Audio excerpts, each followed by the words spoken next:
সুধী বৈষ্ণব ভক্তবৃন্দ, রইল আপনাদের চরণে ভক্তিপূর্ণ প্রণাম। প্রণাম জানাই আমার শ্রী গুরুদেবের চরণে। প্রণাম জানাই অনন্ত কোটি বিশ্বব্রহ্মাণ্ডের নায়ক শ্রী ব্রজেন্দ্র নন্দনের চরণে। সুধী বৈষ্ণব ভক্তবৃন্দ, ধারাবাহিক অনুযায়ী আজ আমরা উপনীত হয়েছি ষষ্ঠ অধ্যায় ধ্যানযোগ থেকে 5 নং শ্লোকটি। আসুন আমরা ব্রতী হই। অজ্ঞানতিমিরান্ধস্য জ্ঞানাঞ্জন শলাকয়া চক্ষুরুন্মীলিतं येन তস্मै শ্রীগুরুবে নমঃ। নমঃ বিষ্ণুপাদায় কৃষ্ণপৃষ্ঠায় ভূতলে শ্রীমতে মহানাম স্বামিনী তে নমামি হে। বাঞ্ছাকল্পতরুভ্যশ্চ কৃপা সিন্ধুভ্যেব চ পতিতানাং পাবনেভ্যো বৈষ্ণবেভ্যো নমো নমঃ।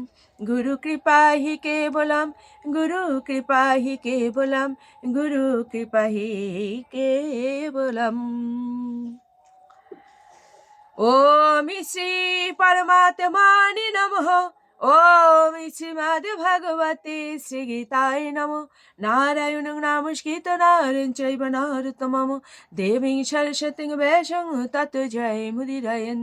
মূকং করোতি বাচালং পঙ্গুং লঙ্ঘয়িতে গিরিং ইয়ৎকৃপা তমহং বন্দে পরমানন্দ মাধবম। ওম নমো ভগবতে বাসুদেবায়। ওম নমো ভগবতে বাসুদেবায়। ওম নমো ভগবতে বাসুদেবায়। শ্রীমদ্ ভগবতে শ্রীগীতায় নমঃ। শ্রীগীতায় নমঃ। শ্রীগীতায় নমঃ। শ্রীমদ্ ভগবদ গীতা ষষ্ঠ অধ্যায় শ্লোক সংখ্যা 5। উদ্ধরেত আত্মনা আত্মানম না আত্মানম অবসাদয়েত আত্মায় এব হি আত্মানঃ বন্ধুঃ আত্মায়েব রিপুঃ আত্মানঃ। অনুবাদ: মানুষের কর্তব্য তার মনের দ্বারা নিজেকে জড় জগতের বন্ধন থেকে উদ্ধার করা। মনের দ্বারা আত্মাকে অধঃপতিত করা কখনোই উচিত নয়। মনই জীবের অবস্থা ভেদে বন্ধু ও শত্রু হয়ে থাকে। তাৎপর্য: অবস্থা অনুসারে আত্মা বলতে দেহ, মন ও আত্মাকে বোঝায়। যোগপন্থায় বদ্ধ জীবাত্মা ও মনের বিশেষ গুরুত্ব আছে। যেহেতু মনই হচ্ছে যোগাভ্যাসের কেন্দ্র, তাই এখানে আত্মা বলতে মনকে বোঝানো হয়েছে। যোগের উদ্দেশ্য হচ্ছে মনকে বশ করে ইন্দ্রিয় বিষয় থেকে তাকে সম্পূর্ণ অনাসক্ত রাখা। এখানে গুরুত্ব দেওয়া হয়েছে যে মনকে এমনভাবে সংযত করতে হবে যাতে তিনি বদ্ধ জীবকে অজ্ঞান সাগর থেকে উদ্ধার করতে সমর্থ হন। জড়বন্ধনে আবদ্ধ জীব মন ও ইন্দ্রিয়ের অধীন থাকে। বাস্তবিক পক্ষে শুদ্ধ আত্মা এই জড়জগতে আবদ্ধ হয়ে পড়ে, কারণ মন অহংকারের দ্বারা আচ্ছন্ন হয়ে জড়া প্রকৃতির উপর আধিপত্য বিস্তার করতে চায়।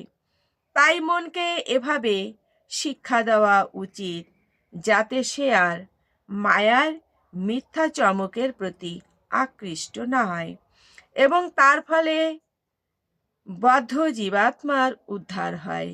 ইন্দ্রিয় বিষয়ের প্রতি আকৃষ্ট হয়ে অধঃপতিত হওয়া উচিত নয়। বিষয়ের প্রতি আকর্ষণ যত বেশি হবে, ভবরোগের বন্ধনটিও তত দৃঢ় হবে। বন্ধন থেকে মুক্তির সর্বোত্তম পন্থা হচ্ছে কৃষ্ণ ভাবনায় মনকে সর্বক্ষণ নিযুক্ত করে রাখা। এই কথাটিকে জোর দেওয়ার জন্য হি শব্দটি এখানে প্রয়োগ করা হয়েছে, অর্থাৎ এই ছাড়া অন্য কোনো উপায় নাই। তাই এই পন্থাকে অবশ্যই গ্রহণ করা উচিত। সুধী বৈষ্ণব ভক্তবৃন্দ, এ পর্যন্তই। আসুন আমরা মাহাত্ম্য বলে বিশ্রামে চলে যাই। ওম শ্রী পরমাত্মনে নমঃ। ওম শ্রীমদ্ ভগবতে শ্রীগীতায় নমঃ। গঙ্গা গীতা চ সাবিত্রী সীতা সত্যা পতিব্রতা ব্রহ্মাবলীর ব্রহ্মবিদ্যা ত্রিসন্ধ্যা মুক্তি গেহিনী অর্ধমাত্রা চিতানন্দা ভবগ্নি ভ্রান্তি নাশিনী বেদত্রয়ী পরানন্দা তত্ত্বার্থ জ্ঞান মঞ্জুরি। ওম তৎসদম নমো ভগবতে বাসুদেবায়। ওম নমো ভগবতে বাসুদেবায়। ওম নমো ভগবতে বাসুদেবায়। শ্রীমদ্ ভগবতে শ্রীগীতায় নমঃ শ্রীগীতায় নমঃ শ্রীগীতায় নমঃ। ওম শান্তি, ওম শান্তি, ওম শান্তি, শান্তি শান্তি।